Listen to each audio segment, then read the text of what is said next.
specific email to the knowledge of the agenda school? Either, like, I would either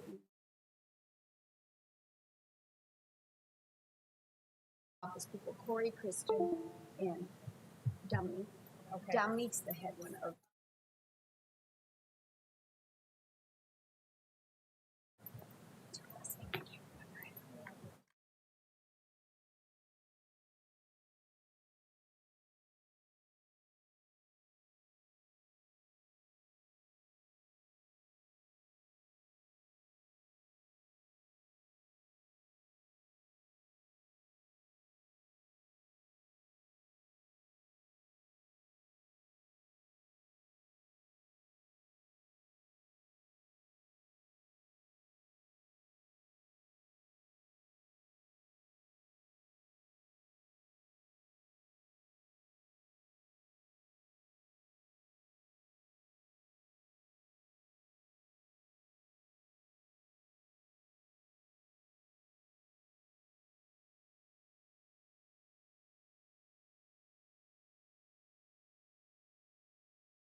Ready? Okay. It's 5:30. We'll call the meeting to order. Please stand for the Pledge of Allegiance. I pledge allegiance to the flag of the United States of America and to the republic for which it stands, one nation, under God, indivisible, with liberty and justice for all. We'll move to the approval of the minutes of the meetings held November 22nd and December 1st. Do I have a motion to approve? Second. I have a motion and second. All those in favor signify by saying aye. Aye. Opposed, same sign. Those are approved. We move to public input. The board sets aside a portion of each meeting agenda to hear community members on items of general interest or concern, as well as regular agenda items. Comments are limited to 5 minutes unless more than 3 people have signed up. Then the group is limited to 15 minutes total. And we'll let you know when you have 1 minute remaining so you can wrap up your comments.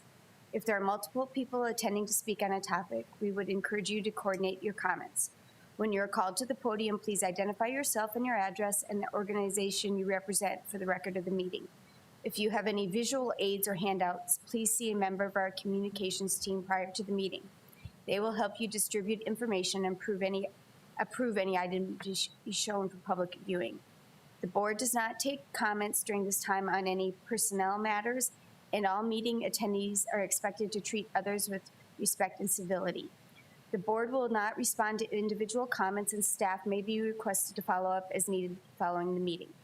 Thank you for coming, and tonight we will welcome first up Chad Bishop as our first guest at the podium. Both items tonight are on non-agenda items.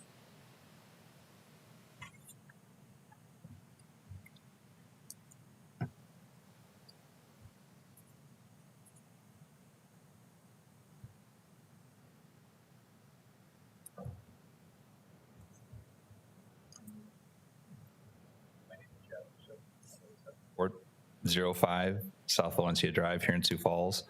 As the largest school district in the state with over 1,800 teachers and 24,000 students under your care, what you do here matters.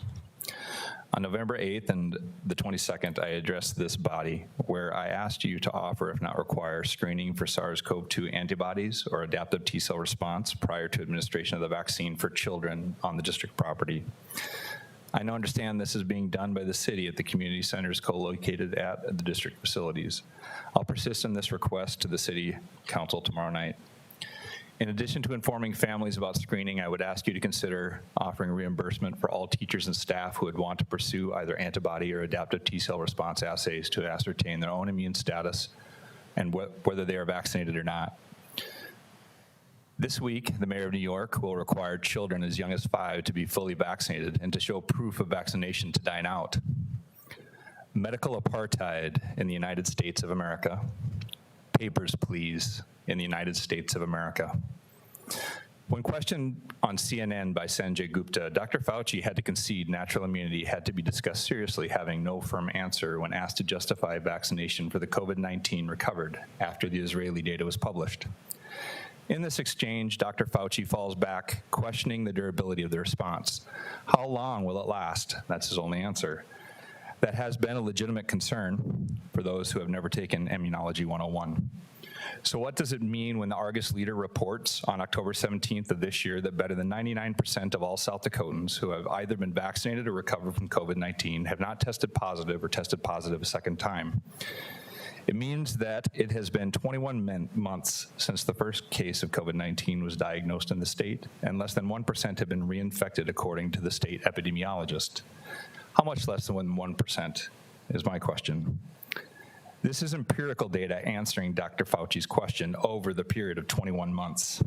At this point, I'll provide a link to my statement to the City Council, calling into question their vaccination campaign target and the lack of serology included in their plan and in the state plan. Here I will extend my request to you as community leaders for us to deal with this issue as a district, as a city, and as a state. This is a 1 in a 100-year pandemic where we have literally created trillions of dollars of debt to deal with the fallout, and yet we have utterly failed to avail ourselves of the many tools available to us, specifically serology as a discipline and component of epidemiology. As of today, there have been 144,290 cases documented by the Department of Health in the state per the statements to the City Council per the statements to the City Council that I mentioned before. That represents only a fraction of the total infected and recovered per the CDC's own epidemiological models. The question I ask them is, why aren't we doing the serology, and why don't we know the answer to the question of what number of South Dakotans have recovered? There's now over $974 million for COVID-19 relief in the state treasury. In an attempt to use science to resolve these artificially divisive political issues, rebuild trust with a skeptical public, and bring clarity to policymaking at all levels within the state, including this district, I am asking for you to call upon the state legislators and the governor to allocate funding for the following campaign. Acknowledge all COVID-19 recovered status as superior or equivalent to that of vaccination for all South Dakota residents. Reimburse all South Dakota residents for SARS-CoV-2 antibody tests and adaptive T-cell response tests, including N-type antibody-capable assays for obviating the need for further boosters. Call for the immediate release of the Sanford Survive Antibody Surveillance Study.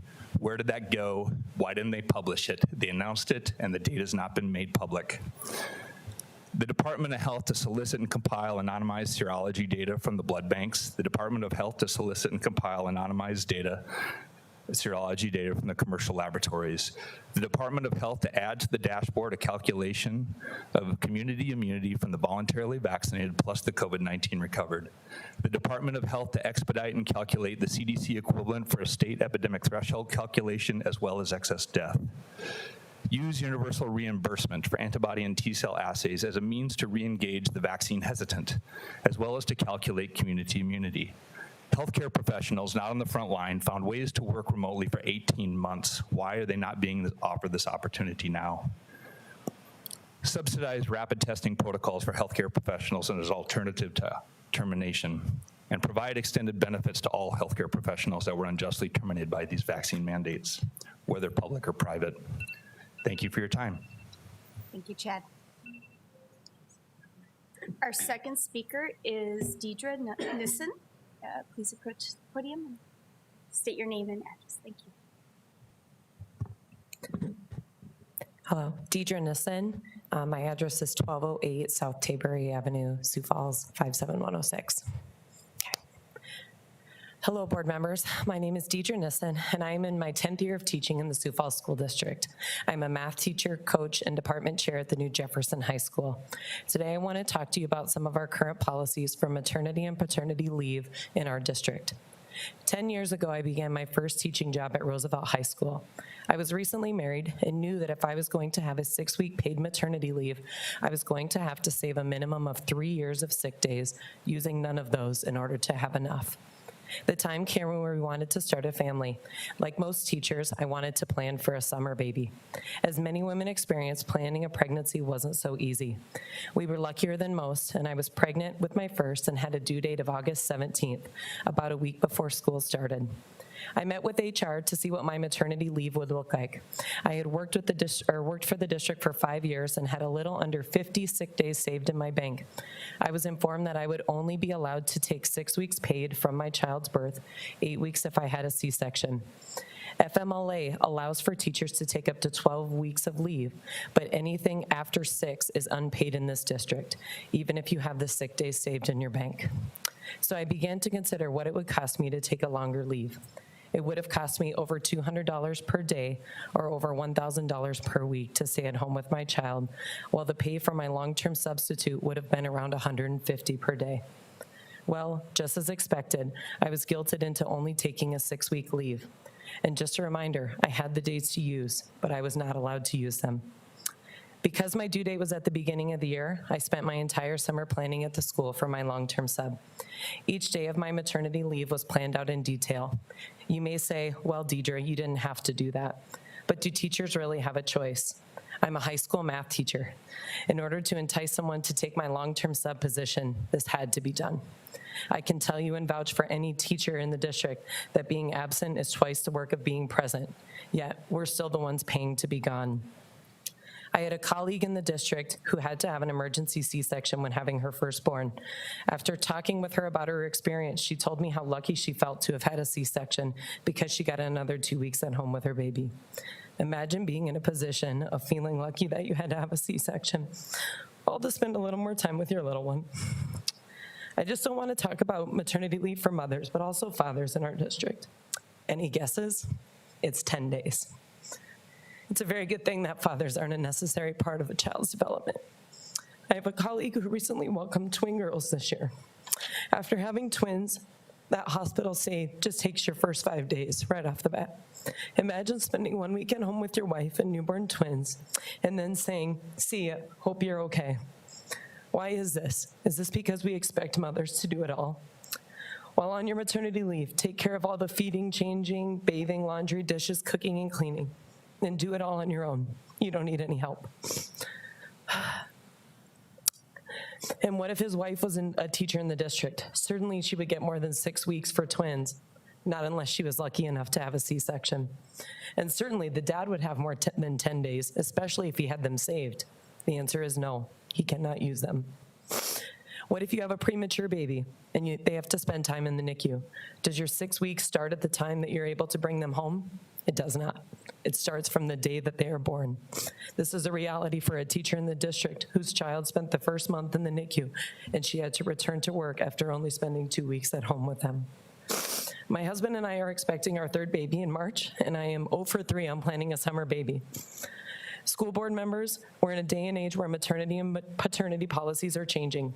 Nationwide, teachers are leaving this profession for corporate jobs that offer better benefits like paid maternity and paternity leave. I've talked with many teachers across the state about their district's policies. While most do require teachers to save their sick leave in order to take a paid maternity leave, I have never heard of any district that does not allow teachers to use their own sick leave if they have it saved beyond 6 weeks. Please reconsider these policies. It puts employees and our children second, children that will one day be children in the district. It guilts teachers into putting their classroom students before their own children. Fathers deserve equal time with their newborns. Mothers at home need their support. Please don't make us do it alone. At a minimum, I'm asking that teachers be allowed to use their sick days as they wish. If a mother would like to take 8 weeks with her newborn, she can take 8 weeks. The same goes for fathers. If you want to be bold and truly attract the best, consider paying for maternity leave. I promise you that you will find teachers flocking to this district if it were a policy change, not to take advantage of the system, but because they feel cared for and appreciated as young educators. Thank you. Thanks. Sorry, your time was up. I didn't mean to interrupt you, but thank you very much. We will move on to approval of the agenda. Do I have a motion to approve? So moved. Second. I have a motion and a second. All those in favor signify by saying aye. Aye. Opposed, same sign. The agenda is approved. On to the good news report, Deanne.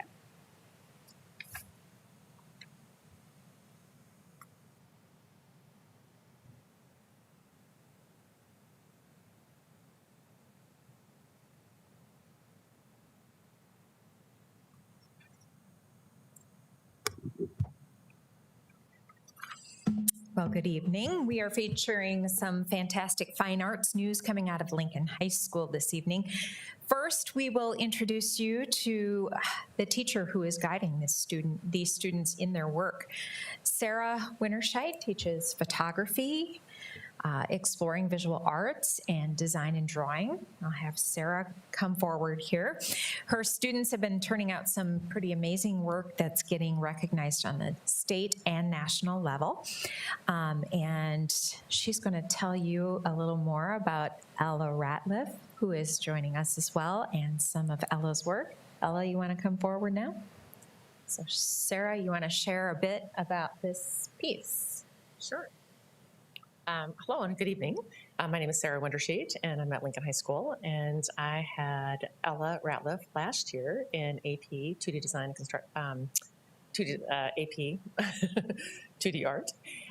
Anyway, so Ella is not currently in one of my classes, so we work independently outside of school, and we started an organization called Scholastic Art Club. And so we meet every Wednesday, and then in addition to that, we meet other times. So our goal with that club is to allow every student who's interested in art to have opportunity to join different contests and enroll in different contests. So Ella is our president of the club, and she and I discovered this governor's contest. It's the governor's art contest, and so she came to me with an idea, and then we worked together outside of school time to develop that idea. And her art piece is on the board right now. So I'll let Ella take over.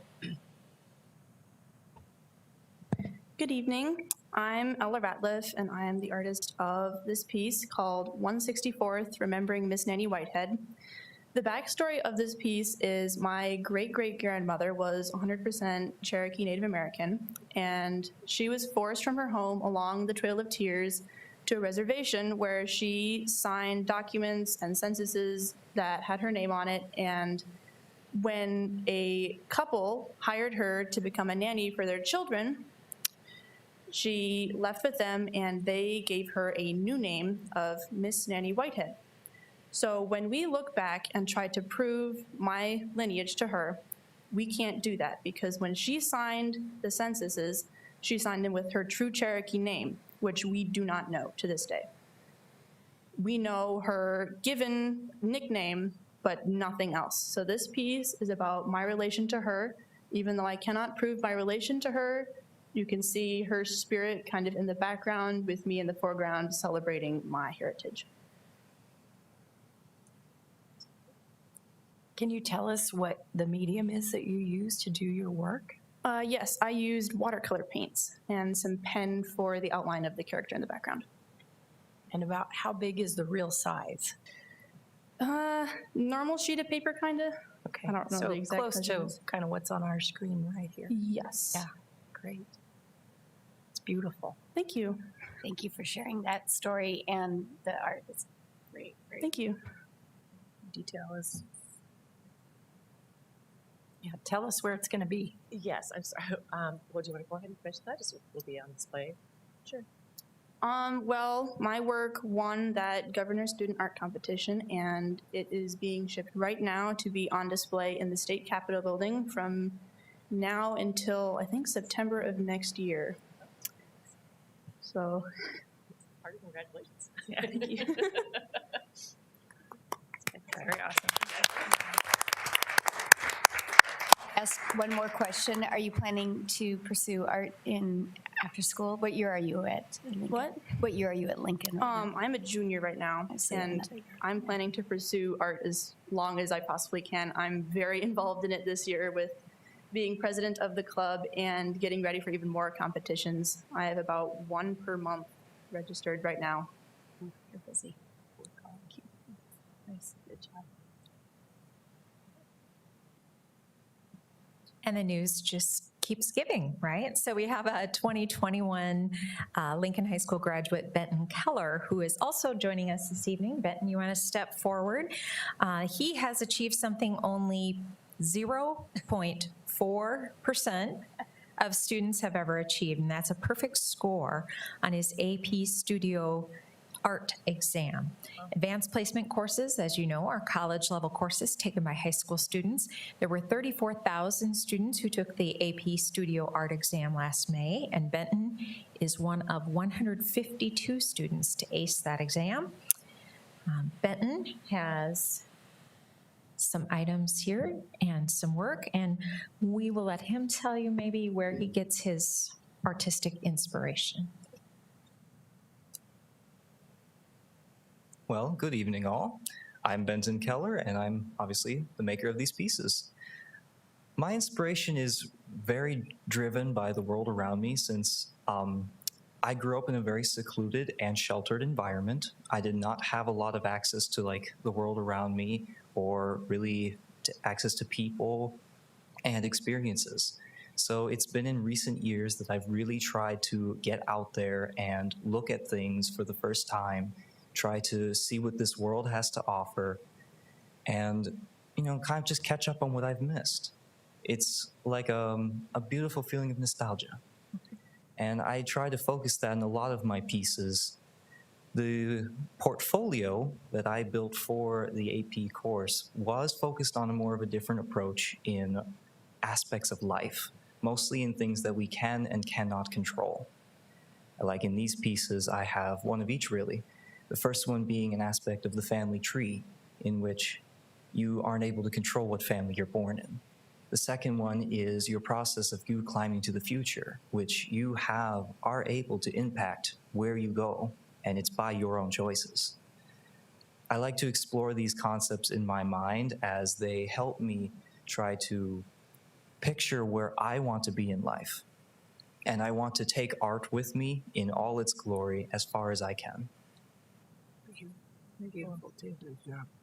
Congratulations. And what year are you at Lincoln? I've already graduated of this year, so I've already begun kind of working. I will not be taking any secondary schooling or colleging. Money's a little tight.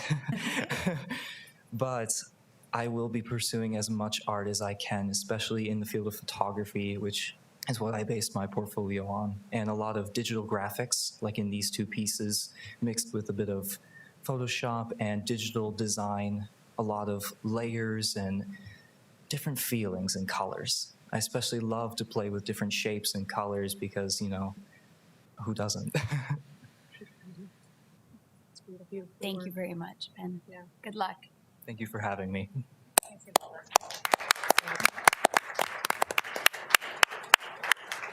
Just one last quick note. I had both of these too last year in the AP class. So it's a smaller class size. So we had, I believe, 11 students. And it's one of those beautiful classes that the students select something that intrigues them.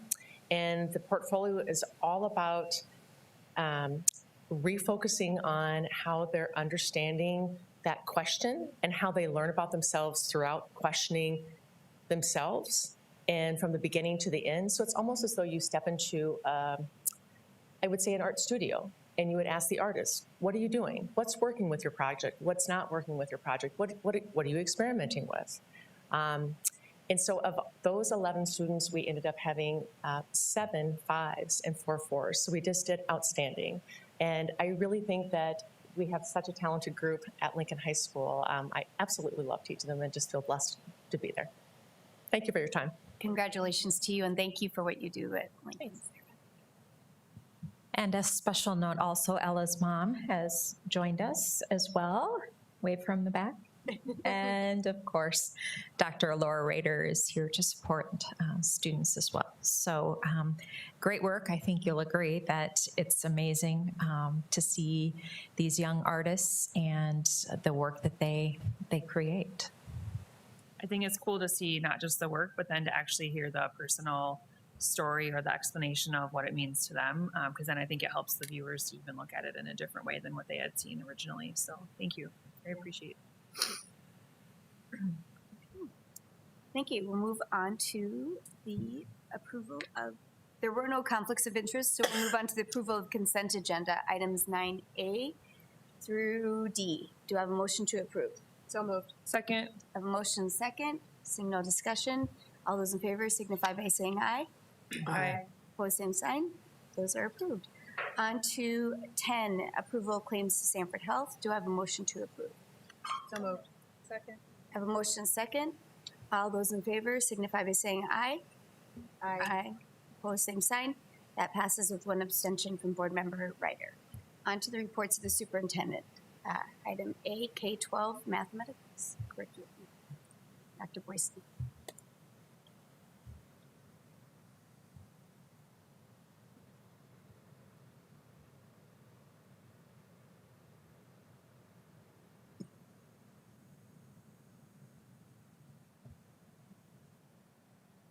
Good evening. Tonight I bring to you the K-12 Mathematics Implementation Report. During the, get all set up there.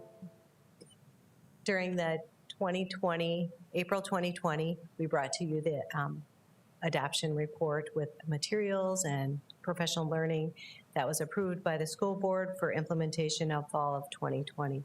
So during during that, the fall of 2020, we had lots of professional learning that took place.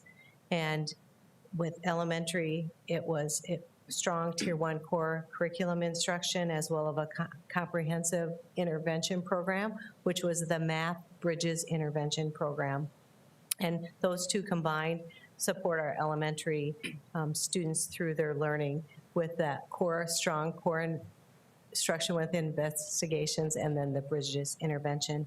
So when we look at this, the teams have worked together to create a tool for students to track their progress with that innovation configuration map, really looking at what students need and how best to support them. And as with any implementation, our coordinators put out a survey to administrators, instructional coaches, and to our teachers to really look at how they're doing and gain that feedback. We look at assessments and monitor progress and make adjustments as needed. And through the feedback that they collected this last few months with elementary, they're excited about the implementation. It's strategically planned and built on the data and the evidence for the students. The Bridges activities provide extra support for students who are struggling. Students experience progress and growth within that program. And the lessons are designed and easy to follow, and students are doing well with that direct instruction. And that's at the elementary level. As we move into the middle school level, they chose illustrative math, and illustrative math is for the curriculum for grades 6, 7, and 8, as long as accelerated Algebra 1. And they reviewed the summative assessments and the completion of the curriculum guides and planning for that implementation and professional development that started during 2020. And then after a full year of that implementation, again, they collected feedback from teachers, instructional coaches, and admin so they could celebrate those successes, look at challenges and needs for revisions. The feedback they received talked about the curriculum aligns to the rigor of the state standards. They responded to have confidence that the curriculum prepares the students for that state summative assessment, and the scope and sequence scaffolds concepts from the beginning to the end. And so they have lots of opportunity for students to struggle with that and then show their successes. And again, those curriculum teams at the middle school will continue to review that on an ongoing basis. High school has 16 different courses as they prepared for that new curriculum adoption, 16 curriculums to write, 16 sets of teachers to train, and really look at all levels within that program.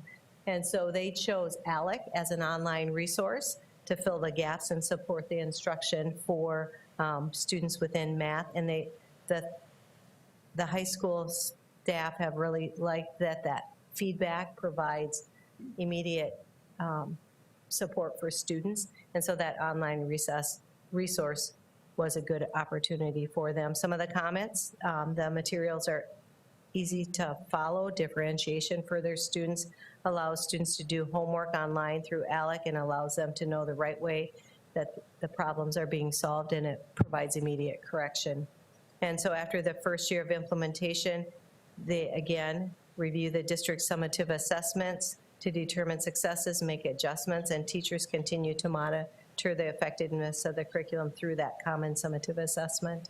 Special education, they were right alongside general education in that curriculum adoption and implementation. At elementary, they went with the Bridges intervention for elementary special education. And then middle school, they worked with Number World with math and in RISE program hands-on math. High school chose ALEX and then on-ramp for algebra. And then the implementation feedback, again, they like the individualization of ALEC at the high school level and providing the support that they need. And they spoke to the content they already know and provides examples and videos to help further their understanding. And then it also helps report out some helpful information for teachers as they write their IEPs. And so again, that collaboration between special education and general education to help support students as they are in the general education classrooms alongside, but allows for differentiation for those. Committee participation We had feedback from teachers at all levels through surveys, director-called meetings, curriculum committees, and informally through classroom observations. Again, the mathematic curriculum is aligned with the South Dakota standards approved by the State Board of Education. Classroom teachers at all levels begin instruction with a new curriculum in August of 2020. We reviewed the implementation. It has been positive and student growth is being evidenced, but we'll continue to monitor the implementation and ensure the necessary support of professional learning in all students and staff. I stand by for any questions. Thank you. And for public information, the curriculum committees contain parents and other community members as well. Is that correct? That's correct. We start with a steering committee, and the steering committee is comprised of staff, administration at all levels, along with parents, community members. On those steering committees, then they break off into smaller groups by level. And again, teachers, admin, all those different levels, and then we come back with that steering committee multiple times until we get to the adoption. Perfect. And I love that we have this implementation report now, because I think we used to kind of just approve a curriculum, wait the 7 years till when the state changed the standards and what that didn't really review and see what was working, what wasn't working, and change if we needed to. So this is good to have this information so that if any things were overlooked or missed, that we can implement those at that time. So thank you for doing that.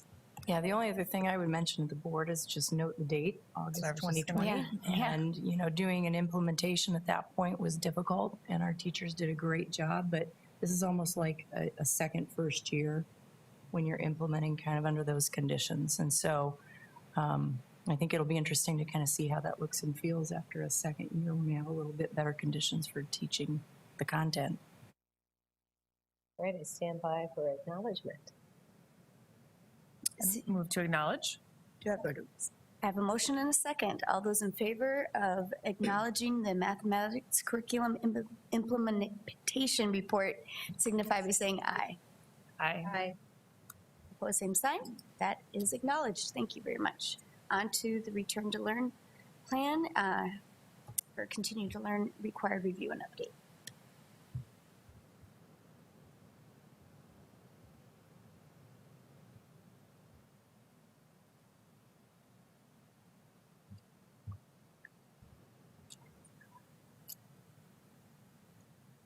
Good evening, and this evening I bring forward to you the Continue to Learn plan required review and updates. And as a reminder, the plan itself is about a 38-page document, so these are the updates that will be made to that document this evening. First of all, the purpose of the report is to provide the Sioux Falls School Board with the recommended Continue to Learn plan review updates. We did have this follow the district priority, which is our academic success, well-being, and community engagement, and our effective use of resources. So the explanation of this, we do go through and update the Continue to Learn plan. There is a requirement by the state to review that every so often, and we do that obviously just to keep the plan up to date with any significant changes that are needed to be made. This was following our August 9th implementation or adoption of the plan by the board, after the community feedback that we received at that time. So this is that scheduled review, so I'll bring forward those recommendations from the committee at this time for your acknowledgement. The recommended updates, the significant updates of the plan relates directly to the recent availability of the COVID-19 vaccination for ages 5 through 11. And the following updates are recommended by the committee for board acknowledgement. And I will go page by page on these updates. You can refer back to the document, which is posted on our Sioux Falls School District website. But the changes that were made, first of all, on page 1, it's just updated. They were reviewing this on December 6th of 2021 with the school board, which is this evening. On page 5 of the document, it'll be updated the December 6th of 2021, the board acknowledgement to the Continue to Learn updates, if you do decide to acknowledge the report this evening. On page 6 of the document, it will change there, which does recognize the age change. But instead of having 5th grade students, it'll be pre-K. Face coverings are encouraged to be worn because students under the age of 5 are not eligible for the COVID-19 vaccination. So it's just red line there for those, changing to pre-K instead of including our 5th grade students on up. Same on page 6, it'll change so that it's kindergarten through 12th grade are encouraged to wear face coverings if not vaccinated, because of that eligibility to be vaccinated at this time. And then also on page 6, the pre-K face coverings are encouraged for all adult guests, volunteers, and mentors when they go to meet with them. And again, our kindergarten through 12th grade face coverings are encouraged for adult guests, volunteers, and mentors unless vaccinated. So all those are related to the ability for our younger students ages 5 and up to be vaccinated at this point in time. The next set of changes are on page 17, where again, it just changes that COVID-19 vaccinations are currently approved for children 5 years old and older, which was at one time 12. And on page 26, those same corresponding changes are made there, which I just referenced the slide earlier, where it's pre-K, face coverings are encouraged to be worn by students under the age of 5 that are not eligible for the COVID-19 vaccination. And again, the changes of the kindergarten through 12th grade now because of that change. The remainder of those do just relate back to that exact same age changes where it now is available to our 5-year-olds and up. And then on page 32, we just included in our history of our discussions. Then the fall of 2021 and the December 6th of 2021, the board acknowledgement of the Continue to Learn updates. So every change on the document is directly related back to the vaccinations being available to our 5-year-old and older. The committee participation, there's a guiding team members of 18, including administrators, from each of the Continue to Learn planning areas. And if you remember, there's 4 different areas that we had, significant areas of participation, including Sioux Falls Education Association president. The summary for this, the Sioux Falls School District is committed to a safe learning environment for students and staff. The district developed the Continue to Learn plan to guide us as we prepared for the start of the 21-22 school year and is committed to consistently review and update the plan as needed. The administrative recommendation is to acknowledge the presented Continue to Learn plan updates as proposed by the Continue to Learn committee. And there were the attachments there of the board report and the PowerPoint for you this evening. So all changes that are directly related to the updated vaccination that's available to our 5-year-old and older students at this time. I stand by for any questions. Any questions for Dr. Knoll? Seeing none, do I have a motion to acknowledge? So moved. Second. I have a motion and second. All those in favor of acknowledgement signify by saying aye. Aye. Aye. Aye. Opposed, same sign. That is acknowledged. Thank you very much. That update will go on the website as of later this evening. Thank you. And obviously, you all made it this night. This is not a normal board meeting night. Normally, it's the second Monday of the month, but due to the holidays of this month, we moved it up to December 6th. So there will be no board meeting next Monday. And the 20th meeting is a bill pays only at noon meeting. So very short, just so FYI, if you're planning to attend. So anything else for the good of the board? Seeing none, do I have a motion to adjourn? So moved. Second. I have a motion and second. All those in favor of adjournment signify by saying aye. Aye. Aye. Opposed, same sign. We are adjourned. Thank you.